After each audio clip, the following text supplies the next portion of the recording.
Karena pemuda adalah pergerakan adalah pemuda. Oh, Soekarno memerdekakan Indonesia bersama pemuda. Rasulullah pun di awal-awal perjuangan Islam pun banyak diikuti oleh pemuda ya Mas Nasrul ya.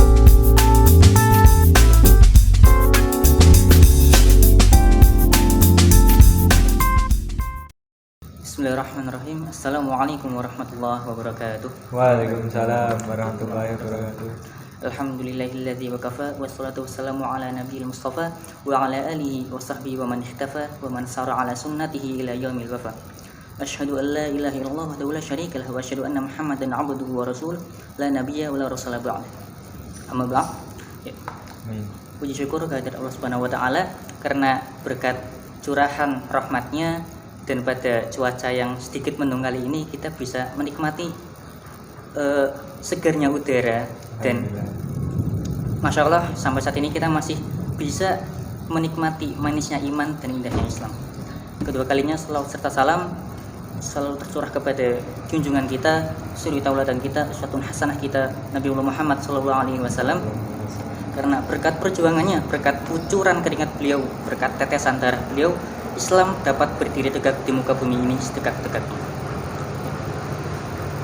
Pada kesempatan kali ini, alhamdulillah kita telah kedatangan dua narasumber. Yang pertama Mas Harul, nama lengkapnya mungkin itu bisa diperkenalkan. Oh ya, siap Mas. Selaku Ketua Karang Taruna, dan yang satu lagi Mas Nasrul, kebetulan Ketua AMM sedang sedikit berhalangan, maka diwakilkan oleh Mas Nasrul. Mantap. Maaf. Apa. Nah, sebenarnya gini kan masih banyak problematika, terutama terkait kepemudaan di lingkungan Balai Catur ini ya. Dan kondisi aktual terkini kan kemarin dengar-dengar ketua dukuh dan ketua desa, kepala desanya kebetulan baru terpilih gitu kan ya. Iya, betul.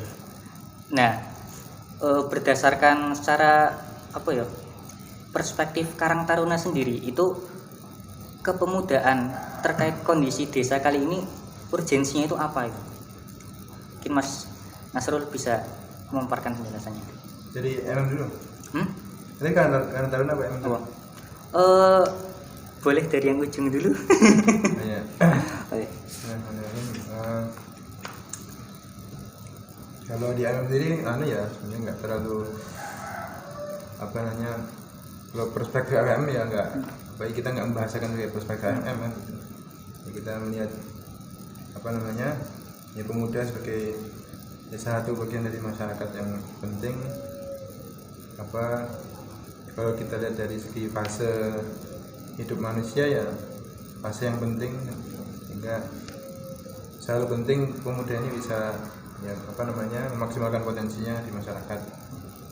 Dan memang karena kalau MM kan kita bagian dari persyarikatan Muhammadiyah, organisasi Islam, maka ya semangatnya itu memaksimalkan potensi para muda-mudi Islam untuk kebaikan masyarakat dan memang di MM kan kita banyak bidang, banyak divisinya, ada 5 divisi kan yang masing-masing punya fokus masing-masing gitu. Baik sosial, pendidikan, ekonomi dan dakwah seperti itu. Jadi intinya semangatnya itu jadi memaksimalkan potensi pemuda. Apalagi zaman sekarang tantangannya pemuda banyak dilalaikan atau banyak sibuk sama hal yang sifatnya ya hiburan gitu, dan itu kan sangat disayangkan. Padahal pemuda itu ya paling punya energi yang besar baik untuk berpikir, untuk beraktivitas gitu. Dan ya mungkin bedanya kalau dibandingkan tanah ya semangatnya lebih punya didorong oleh semangat agama ya, semangat Islam. Karena memang Islam juga mengajarkan untuk memaksimalkan waktu untuk belajar maupun mengamalkan ilmu gitu. Tadi setelah dipaparkan ya, tadi kan peran pemuda itu salah satunya untuk mengoptimalkan dalam segala aspek, entah itu sosial, ekonomi, bahkan mungkin bisa masuk ke kancah politik juga. Nah dari situ mungkin bisa sedikit dirincikan sebenarnya pemuda itu apa sih gitu. Dari saya ini. Dari Mas Nasrul dulu. Mas Nasrul, ya. Gantian. Nah, kalau gimana ya, kalau mungkin kalau membahasakan dengan baik pemuda itu apa secara definitif mungkin nggak mudah ya. Mungkin kita juga nggak mudah, tapi ya kita melihat sebagai ya fase aja. Mungkin kalau saya pribadi nggak tahu di masa lalu saya melihat sebagai sebuah fase yang mana di sana ada tanggung jawab dari Allah ya, untuk ya mensyukuri nikmat dari potensi-potensi yang ada di fase tersebut ya. Karena pemuda itu kan, fase pemuda itu ya beda dengan fase sebelumnya dan setelahnya. Kalau masih anak-anak itu kan masih terbatas ya kan, baik dari kedewasaan, kemampuan berpikir, kemampuan fisik juga terbatas ya kan, masih lemah lah. Dan pemuda itu kan sudah mulai kuat gitu. Walaupun masa dewasanya ya, walaupun sudah di pemudanya juga ya sudah dewasa kan gitu. Mungkin saya dengan masalah bisa cukup dewasa, tapi kan kalau ini kok dewasa dalam arti sudah berkeluarga dan fokus bekerja dan sebagainya kan, ada yang nggak dimiliki ketika dibanding dengan fase muda. Ya mungkin sederhananya itu sebagai fase yang di sana banyak potensi bisa dimaksimalkan. Terkait kepemudaan kan, dalam fase-fase kehidupan manusia kan pemuda salah satu fase yang paling penting, karena bagaimanapun juga kelak waktu hari kiamat besok kan pasti manusia kan ditanya ketika masa muda digunakan untuk apa. Nah terkait itu, karena kepemudaan itu sangat penting, masa-masa pemuda itu sangat penting. Nah otomatis di situ ada rahasia sebenarnya apa sih. Nah di situ kita bisa menilik sebenarnya masa-masa pemuda itu masa-masa yang kita bisa memaksimalkan potensi diri, entah itu akademik, bakat dan lain sebagainya dalam segala kancah bidang. Nah dari situ kita bisa masuk ke berbagai organisasi, entah itu organisasi ormas ataupun organisasi politik dan lain sebagainya. Nah salah satu organisasi yang ada di wilayah Setur ini kan diketuai oleh Mas Arul sendiri, Karang Taruna dan AMM sendiri ya. Nah di situ karena anggotanya adalah para pemuda, barang tentu banyak problematika yang muncul kan. Nah dari situ mungkin bisa dijelaskan menurut Mas Nasrul sendiri yang selaku mantan apa Mas di AMM. Ya, kalau sekarang masih aktif ya, bagian bendahara ya. Nah di situ karena sudah bertahun-tahun di AMM dan mungkin sudah mengetahui seluk-beluk bagaimana AMM berdiri. Nah ini saya cuma mau tanya, ini mulai dari awal terbentuk AMM atau mungkin yang bisa Mas Nasrul tahu itu gimana perjalanan dari awal terbentuk sampai sekarang dan problematika apa saja yang sudah dihadapi oleh AMM sampai sekarang. Kalau perjalanan kan ya mungkin malah banding masalah lebih dulu masalah dan lebih tahu masalah kan. Kalau masalah kan dari 2017 akhir 2017 18 artinya ya kalau dari situ sih di AMM sendiri sih ya alhamdulillah ada perkembangan terus ya, perkembangan terus dari dulu anggota bidang belum tahu terus ya. Iya. Kemudian lama-lama masih berubah. Semua dirantasi kabeh. Jadi ada acara ya udah dikerjain semua. Ya ibarat semua satu bidang semua dikerjain. Makin lama 18 udah mulai ada bidang-bidang ya. Kemudian masing-masing bidang ya berhasil masukin anggota-anggota. Terus akhirnya singkat cerita 2019 20 Mas. Yang apa Mas? Musran 2020. Nah, 2020 itu 2019 itu ada musran yang ya pergantian pengurus yang dan di situ sudah anggota bidang semakin banyak dan ada anggota baru bahkan. Itu udah mulai COVID atau belum? Belum. Oh berarti belum ada kendala yang berarti gitu ya? Iya betul. Kalau dinamikanya ya awal ya kayak kendalanya dihadapi ya lebih ya. Kalau ya seperti tadi bagaimana pemuda itu memaksimalkan potensi, kita biasanya terkendala sama ini mengajak ya, jadi mengajak motivasi teman-teman pemuda yang belum aktif untuk ikut juga memaksimalkan potensinya gitu. Dan salah satunya ya apa namanya ikut di kegiatan MM itu kok di MM. Oh, itu kan dari apa kondisi internal ya. Kalau secara eksternal tuh apa aja? Kayak entah dari apa ya, kayak bahasa kasarnya serangan dari luar gitu atau gimana? Kalau serangan dua ya alhamdulillah nggak ada ya. Sepanjang saya tahu mungkin masa maaf tahu nggak ada. Dan apa namanya ya kalaupun tantangan lebih kan ya ketika menjalankan kegiatan biar kompak, biar apa namanya konsisten. Lebih internal, kalau dari luar serah, kalau disebut serangan nggak, alhamdulillah kita bisa jalan dengan baik ya. Secara umum kalau bukan ada mungkin saya nggak tahu ya. Oh gitu. Kayak ini beralih ke Mas Arul ya. Ya. Nah, selaku ketua Karang Taruna nih sebenarnya urgensi pemuda ya, tadi saya udah tanya ke Mas Arul ya, urgensi pemuda dalam konteks pembangunan desa itu apa ya sebenarnya? Ya, seberapa penting ya pemuda untuk pembangunan desa? Menurut saya pribadi itu sangat penting. Jadi bahkan saya itu menganggap suatu wilayah itu tidak ada jika tidak ada pemuda. Ah iya benar. Karena pemuda adalah pergerakan adalah pemuda. Soekarno memerdekakan Indonesia bersama pemuda. Rasulullah pun di awal-awal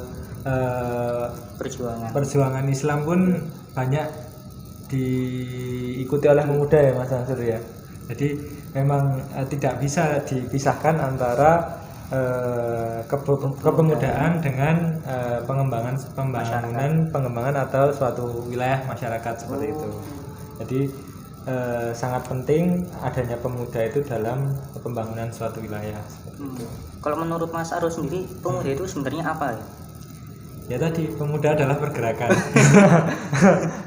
Saya dijabarkan itu barangkali yang belum paham. Oke, jadi nah secara deskriptif mungkin usia 15 sampai 40 tahun dan lain sebagainya ya. Tapi di sini kita memandang ya tadi pemuda adalah pergerakan, itu artinya kita itu ada di garda terdepan suatu pembangunan sebuah wilayah, entah itu desa, entah itu dusun, entah itu nanti kecamatan atau kabupaten atau lainnya. Jadi di sini saya menganggap itu pemuda itu garda terdepan di sebuah pergerakan atau pembangunan suatu wilayah seperti itu. Jadi kan secara biologis ini sedikit menyinggung ya kalau pemuda itu kisaran umur 15 sampai sekian tahun. Itu kan secara biologis ya. Kalau secara mental kejiwaan itu berpengaruh apa enggak? Secara mental kejiwaan. Ya, secara kedewasaan ya. Secara kedewasaan. Dewasa itu ya. Secara kedewasaan tentunya berbeda-beda ya. Fase umur kan 15 sampai 40 ya tidak bisa disamakan juga. Jadi ya bangunnya ya sebenarnya idealnya 15 sampai 30 lah. Tapi karena itu kan sesuai undang-undang ya, sesuai peraturan. Tapi kan jiwa muda itu kadang kita leluasa itu ada di umur 15 sampai 30 ya seperti itu. Nih selaku ketua Karang Taruna ya, mungkin bisa diceritakan sedikit lika-liku apa aja yang dirasakan itu. Kok bisa jadi ketua Karang Taruna itu gimana itu loh? Oke, nah kalau sebenarnya saya itu lebih bukan kan ya, tapi lebih dikenal di AMM daripada di Karang Taruna sebenarnya. Karena perjalanannya sudah cukup panjang dari 2011 sampai 2019 terakhir jadi pengurus. 9 tahun. 4 tahunan lah. Bisa dibilang senior ya? Iya. Apa paling tua malah? Ya seperti itu. Nah, jadi saya lali. Jadi secara apa namanya tadi? Kok bisa masuk? Bisa kepilih gitu loh. Oleh Karang Taruna. Oke. Nah, tadi itu karena saya sudah belajar di Angkatan Muda Muhammadiyah ini kan sebagai pondasi saya dalam berorganisasi, melatih mental, melatih skill dalam berorganisasi. Jadi ketika kemarin ada panggilan dari pemerintah desa untuk membentuk Karang Taruna, saya diundang untuk ikut ambil bagian, ya sudah, di saat itu saya mengiyakan untuk mengambil bagian di Karang Taruna. Nah, ini kan kepala desanya kan baru nih. Nah itu kepala desa sebelumnya, yang sebelumnya itu pernah mengadakan semacam Karang Taruna kayak gini apa enggak? Untuk sebelumnya saya cukup banyak tidak tahu sebenarnya karena Karang Taruna pun saya juga belum tahu. Jadi saya tahunya kemarin itu, jadi ketika ada kepengurusan baru saya masuk. Kalau kepengurusan sebelumnya saya belum tahu seperti itu. Nah, ini karena kondisi aktual terkini kan kemarin kepala desa sama kepala dukuhnya baru, dan dari situ kita bisa tahu nih di Balai Catur organisasi kepemudaan yang besar kan sebelumnya ada MM, dan kebetulan karena ada yang baru ini Karang Taruna, otomatis di situ karena masih satu wilayah, dan di situ secara otomatis pasti ada persinggungan entah Karang Taruna dan MM. Dari situ gimana caranya biar MM sama Karang Taruna itu bisa tetap rukun, bisa saling mendukung, itu gimana? Dan menurut wacana selaku ketua itu apa aja? Oke. Ya, ini berarti kita berbicara antara MM dan Karang Taruna ya. Nah, sebenarnya tidak ada saling bersinggungan. Sebenarnya kita tuh saling berkolaborasi. Bahkan saat Karang Taruna dibentuk itu awal-awal itu dibantu oleh teman-teman dari AMM. Ada Mas Iwan, ada Mas Pras, ada Mbak Alfi, ada Mbak Dina dan lain sebagainya. Jadi teman-teman di sinilah justru yang mengumpulkan teman-teman pemuda yang lain agar mau masuk ke Karang Taruna. Setelah sudah terbentuk, teman-teman kembali lagi ke AMM. Jadi di sini Karang Taruna ini justru baik ya berutang budi lah dengan teman-teman di AMM juga, karena awalnya juga dibentuk juga dikumpulkan oleh teman-teman seperti itu. Dan juga eksekusinya atau pelaksanaannya di sini pun kita saling melengkapi. Kita kan ada di kepemudaan umum, jadi mencakup kepemudaan umum di wilayah Balai Catur. Sedangkan AMM ini kan bergerak di khususnya bidang keagamaan dan sosial seperti itu. Jadi saling berkolaborasi. Dan di struktur Karang Taruna pun sebenarnya ini kita sambil setahun ini kan lagi programnya pengenalan safari dan juga perapian administratif juga, itu AMM itu juga menjadi bagian dari Karang Taruna. Seperti itu di bidang hubungan masyarakat. Jadi kita di suatu wadah besar seperti itu, tidak sendiri-sendiri. Nah ini terkait apa Karang Taruna dengan AMM ya. Sebelumnya saya mau tanya nih, Karang Taruna kan saya dengar-dengar tadi katanya ada pembatasan anggota per bidang. Itu mungkin bisa dijelaskan, dan bidang apa saja yang ada di Karang Taruna? Oke. Karang Taruna ada Karang Taruna di tingkat kelurahan itu kita buat sebagai wadah dari Karang Taruna tingkat padukuhan dan juga semua elemen masyarakat yang ada di Balai Catur. Jadi kita konsepnya menghubungkan seperti kaosnya. Balai Catur terhubung. Jadi di sini kita tidak membuat kegiatan tetapi menghubungkan kegiatan. Maka dari itu divisinya itu ada hubungan masyarakat, hubungan organisasi, hubungan perusahaan, hubungan akademik, sama hubungan hubungan organisasi. Jadi semua hubungan, semua itu melibatkan atau masing-masing divisi itu menghubungkan masing-masing elemen dari masyarakat seperti itu. Tujuan dari fungsi Karang Taruna tingkat kelurahan. Seperti itu. Tadi kan saya sudah tanya sama Mas Arul ya, upaya untuk pembatasan. Benar, pembatasan anggota. Pembatasan anggota memang karena sifatnya Karang Taruna desa itu organisasi resmi desa, birokrasi pemerintah. Jadi memang anggota untuk pengurusnya terbatas. Jadi hanya 5 bidang 2 biro dengan 27 anggota seperti itu. Kayak ini tadi saya udah tanya Mas Arul ya, upaya apa aja yang bisa dilakukan antara AMM sama Karang Taruna dan dijabarkan. Menurut Mas Nasrul sendiri selaku perwakilan AMM, itu apa aja upaya yang bisa dilakukan sama AMM terkait sama Karang Taruna? Sebenarnya mungkin kan ini baru juga, jadi kita masih apa ya? Ya kalau apa yang seharusnya memang seharusnya ya kita semua harus saling dukung, saling komunikasi. Kuncinya di komunikasi.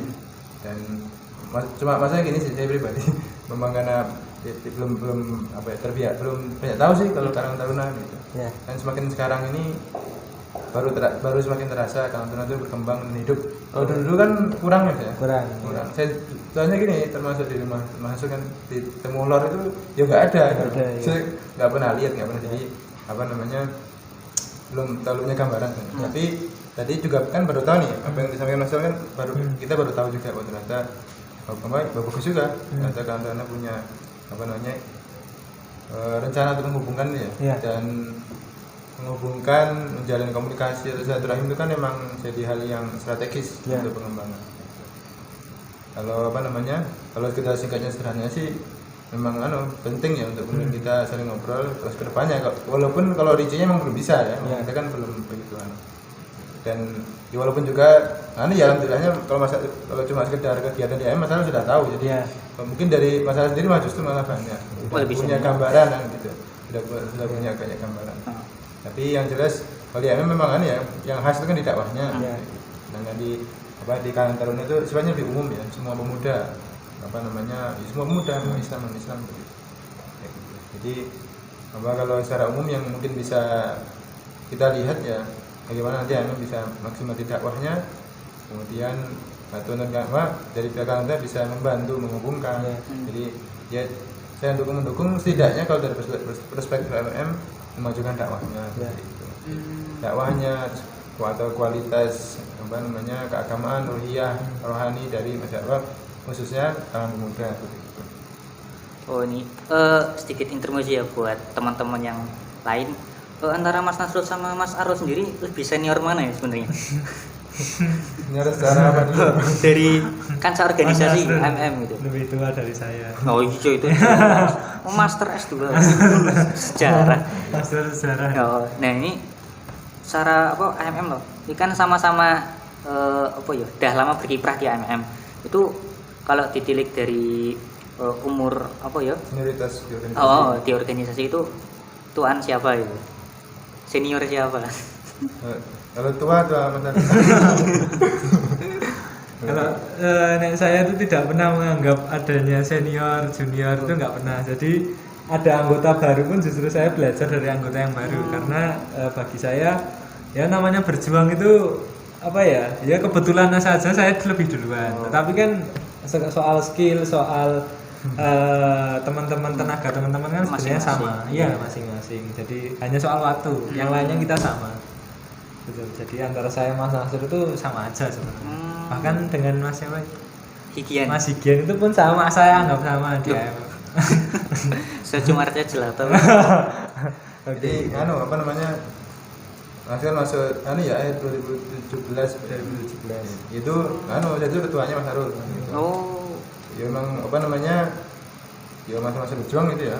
Artinya masa juga mengalami masa-masa berjuang itu ngumpulin teman-teman ya. Kita keliling juga gitu.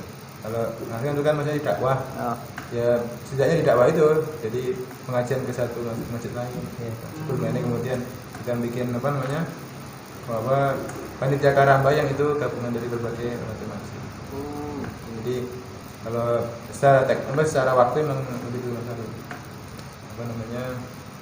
Tergabungnya. Oke, ini pertanyaan terakhir ya, the last question.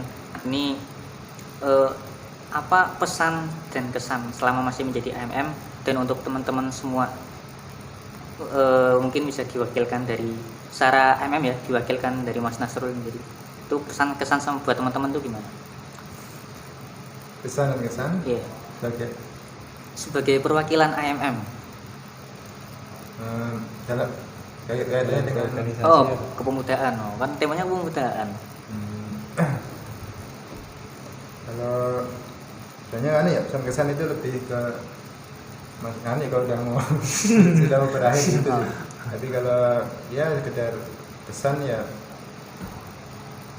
alhamdulillah maksudnya bisa masih kayak masalah kan. Artinya kita sama-sama merasakan bahwa di organisasi, di MM ya kan, kita banyak dapat pelajaran, banyak belajar, banyak saya yang belajar kan gitu. Jadi ya sama masih merasakan kita punya di IMM itu akhirnya saya belajar lah. Semua orang punya kelebihan masing-masing, punya kekurangan masing-masing. Kelebihannya pelajaran, kekurangan juga pelajaran, dan bersama-sama kerjasama dia ya pelajaran itu sendiri kan gitu. Bagaimana kita dengan kelebihan kekurangan yang berbeda-beda sama-sama ya gitu untuk apa namanya untuk tujuan yang baik. Oh.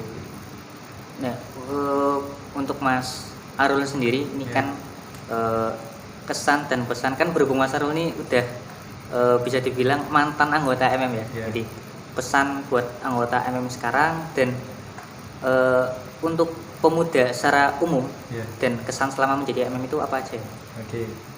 Nah, bagi saya karena sebelum di Karang Taruna ini saya di AMM, untuk teman-teman AMM mungkin AMM ini kan suatu organisasi yang ibaratnya ruh kepemudaannya itu justru lebih apa ya, lebih kental karena dari sisi anggaran kita nggak ada cari sendiri, terus dari sisi tenaga kita juga semua ya banting-bantingan dan lain sebagainya dari apapun itu. Nah, saya melihat teman-teman ini di AMM itu awalnya itu dari hati ibaratnya melaksanakan suatu kegiatan, masuk di AMM pakai hati, melaksanakan kegiatan dengan hati, dan juga bahkan kalau setelah selesai mengakhiri AMM pun kita juga memakai hati ya atau mencari hati ya. Ini tanda-tanda berarti oke. Tanda-tanda di sini ya dilanjutkan dari AMM untuk terus mengabdikan untuk masyarakat seperti ini. Dan juga untuk saya mengajak AMM juga untuk bekerja sama, berkolaborasi dengan Karang Taruna Balai Catur untuk memajukan wilayah kita bersama-sama. Saya sudah sebutkan tadi, pemuda itu garda terdepan kemajuan pembangunan dan wilayah dan juga dari segi pemikiran. Terus tenaga kita masih wirawiri meloyang-melayu isih kuat. Terus yang terakhir ya secara waktu lebih luang seperti itu. Jadi tidak ada alasan buat pemuda tidak memajukan wilayahnya seperti itu. Demikian teman-teman ya, tadi udah dengar penjelasan tentang kepemudaan baik dari perspektif AMM yang diwakilkan oleh Mas Nasrul dan dari perspektif Karang Taruna yang diwakilkan ketuanya sendiri ya, oleh Mas Arul sendiri. Nah, dari itu kita bisa mengambil kesimpulan bahwa kepemudaan sendiri ini sebenarnya suatu tonggak yang sangat penting dan urgent sekali dalam suatu pembangunan wilayah dan kemasyarakatan. Nah, mungkin bisa kita cukupkan dulu ya. Nah, dan apabila ada salahnya terkhusus dari moderator sendiri dan apabila ada salahnya dari narasumber, kami betul-betul beribu-ribu minta maaf untuk semua seluruh viewer ya. Jangan lupa subscribe. Nah, ya mungkin cukup sekian. Mungkin hadamni syukran ala husni hidayatikum. Kurang lebihnya mohon maaf. Wassalamualaikum warahmatullahi wabarakatuh. Waalaikumsalam warahmatullahi wabarakatuh.